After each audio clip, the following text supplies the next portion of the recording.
Welcome to Church, my children. I'm Jason Inman. And I'm Ashley Victoria Robinson, and we are here to give you a review and recap of Preacher episodes 8 and 9, El Vielo, and Finish the Song.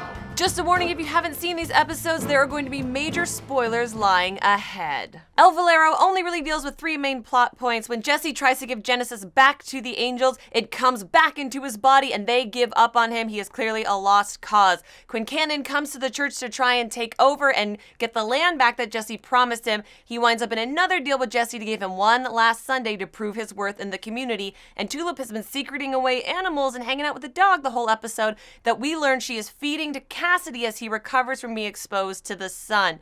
Now, Jason, what did you think of this episode and these three plot points that happened? Pretty boring. All right, I will agree with that. So we're going to move right on to episode 9.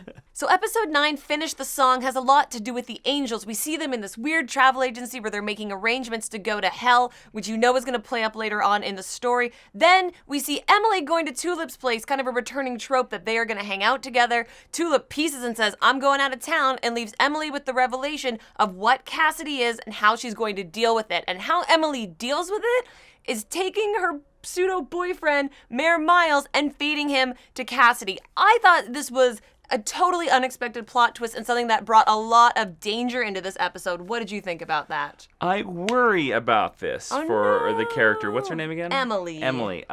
First off, let's talk about how awesome Cassidy's makeup looked, because Tulip mentioned that Cassidy wasn't healing in this episode, and we got to see the reveal of it, and he looked pretty gross. He did. And he looked pretty nasty. I thought the makeup was fantastic.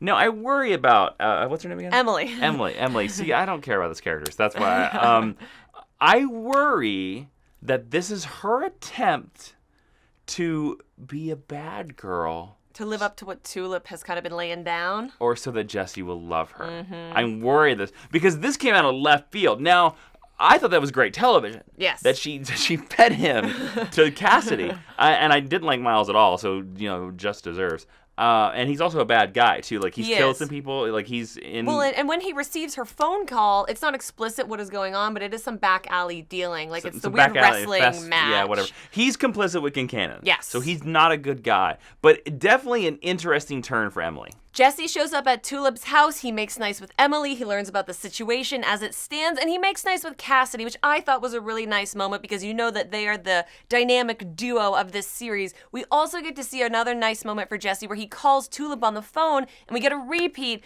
of To the End of the World beat that we saw in the previous episode, and we know it's something from the comics. I found this moment for Jesse Custer some of the most interesting character work. Which one, the voicemail or the Cassidy moment? Both of them, okay. Because you're seeing him shore up the relationship with the two most important people to him in this storyline, and you don't get a lot of emotional development for him, so I found it very meaningful. Did you like this scene as much as I did?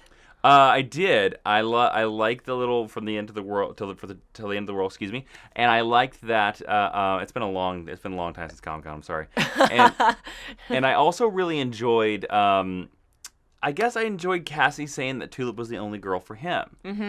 Which, again, Preacher, if you don't know, even the comic books, is a romance story. It's about romance. It's about a romance between your bros and your romance between, I'm not going to say the other word, your lady friends. Or your bros, too. Whatever. But Cassidy, the Cassidy reparation scene, which I thought was great because they kind of joked around, and then you learn the vital fact that I thought was a neat character trait that Jesse threw a blanket over Cassidy. Yes. He says that. He's like, "Oh, you didn't let me burn completely."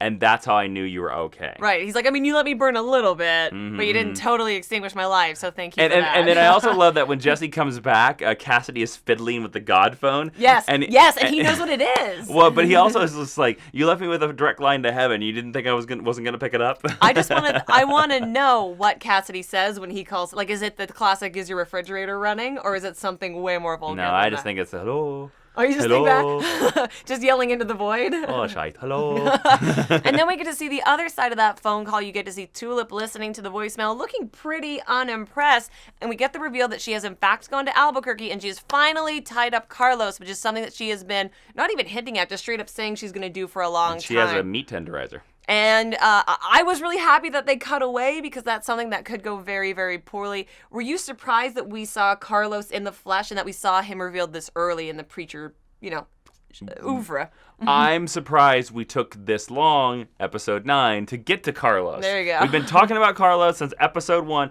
Tulip has been an anvil since episode 1 to get Jesse to go to Carlos. It took us 9 episodes, and Carlos is still not dead? I'm not surprised. I'm infuriated that we're 9 episodes in and Carlos is still alive. Well, he might be alive. He's Schrodinger's Carlos right now. He's both dead and alive based on the final shot that we get between him and Tulip. I'm making a prediction right now. She doesn't kill him. Really? Yep. Based on comic books or based on television storytelling? No, Carlos is. I'm not referring to any comic books. Okay. I'll only bring up comic books for you're not in the predictions. But no, because there is no Carlos in the comic books.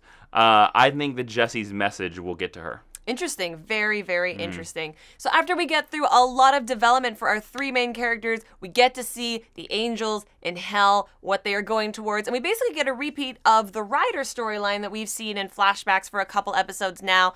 And we were watching about the first 30 seconds, and then you figured out what was happening, that this is him in hell reliving the worst day of his life. And when the angels proposition him to come and take care of presumably Jesse, although they're not explicit about that until the very end, it's interesting that they are more afraid of him, whereas you would expect that he would be afraid of them. I like this. This is my favorite part of the episode. I still don't know if this justifies the earlier first acts from previous episodes where we saw pieces of this. Flashbacks to Roundwater? Yeah, I kind of still wonder that. I think that you could have maybe introduced he's the Saint of Killers. I'm gonna call him Saint of Killers. You could have introduced the Saint of Killers to Jesse, and then we still could have done a whole episode very similar to the Doctor Who episode Heaven Sent, where we keep repeating.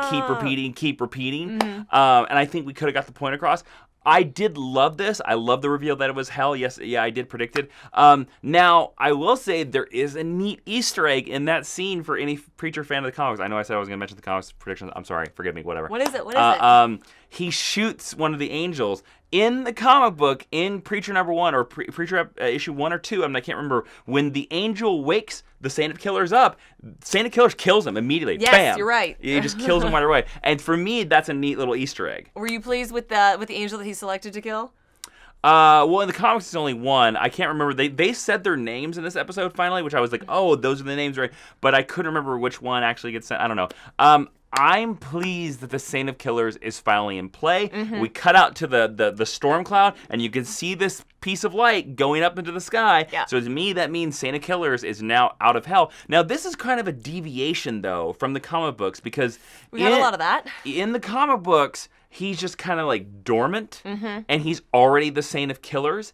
It kind of feels like in the show that they're just going to release this like demon killer guy out of hell. Do you think he will become the Saint of Killers?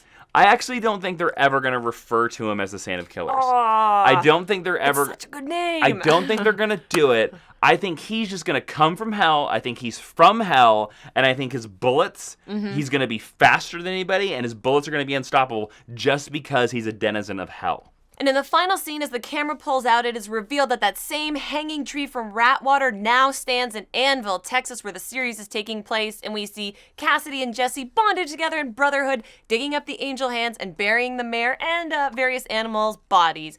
All right, let's move right into our rating for this episode on a scale of 1 to 5 sheriff stars. Jason, what are you going to give? Let's just do episode 9 of Preacher. Okay, well, I can give you episode 8. All right. I'd give episode 8 a 2. Ooh, generous. I would give episode 9 a 4.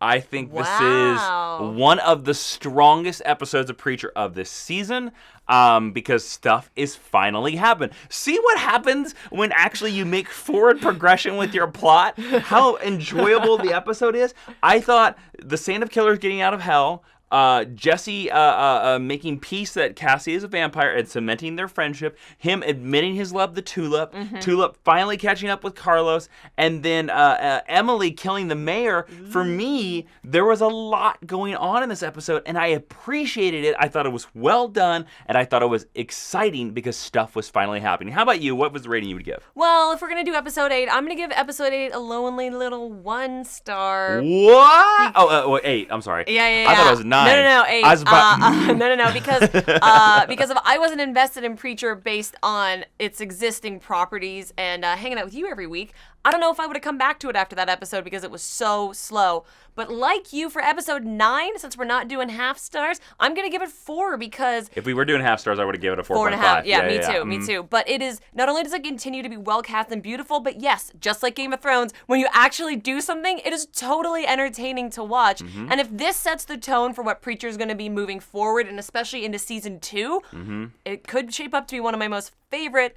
TV shows on the air. It is now the part of the show where we give you our predictions for future episodes or seasons of Preacher, and I'm going to take this one first because I'm the one in charge. I think that based on this episode, we now see what I did there? That Emily has shaped up to be a really interesting character for me. She's not just a suck up to Jesse. She's you're going for an Emily prediction. I'm excited by this. She's not just like sad. Can't even remember her name. And I do like the actress who plays her, so Me too. I like seeing her get a chance to do something weird and creepy on scale with the rest of the characters in the show. I think that based on this level of reckless behavior, and it could be called behavior. It could if you're a little crazy. And I think that based on the fact that she's willing to do what needs to be done to keep Jessie in her good graces, I think she's going to do something incredibly thoughtless, and I think she's going to be dead by the end of the season. Oh, okay. I What do you think thoughtless thinks she's going to do? I don't know if it's necessarily thoughtless, but I think that she's going to do something. I just didn't want to say reckless again. I think she's going to do something that will literally involve her sacrificing herself for Jessie. Interesting. And whether that means feeding herself to Cassidy, going down into hell, something a little bit more immediate, like a pickaxe to the back of the head. But I don't think she makes it out of this season alive, and I think that could set up a really cool revenge-y type plot for season 2.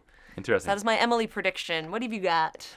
I think that Jesse and the gang will meet the Saint of Killers at the end of the next episode, in the final scene of the next episode, because I think Jesse and Cassidy are going to hop in a car and drive to Albuquerque and try to stop Tulip. They will be on the road back to Anvil when we'll see a pair of cowboy boots, cha-ching, right in the shot, right in front of the car. Oh man, and I hope do that shot. And I hope we get a recreation of somewhere in the scene, like of Preacher issue 6, where Cassidy drives a car or a truck straight into the Saint of Killers, and he gets thrown out the windshield and damaged. I also think that this episode sets up how our space gets out of hell. I think we end episode 13 of this season. I think there's 13 episodes, correct? I believe. Jesse, with the word of God, will force the one remaining angel. He will say, "Go to hell and bring back Eugene," and that angel will do it. I hope so, because I understand why you put Eugene in hell, and I understand what it does for Jesse's character, but it's so mean. He just needs help. Also, I think we're going to see Eugene's hell. Ooh. Before the end of the season. We will that see could be really... what I don't know what direction they're going to go with it. It could be a hell where his dad never talks to him, or it could be a hell where everyone else in his world has his face and he's normal, and he has to take care of them. That would be great, and a lot of makeup.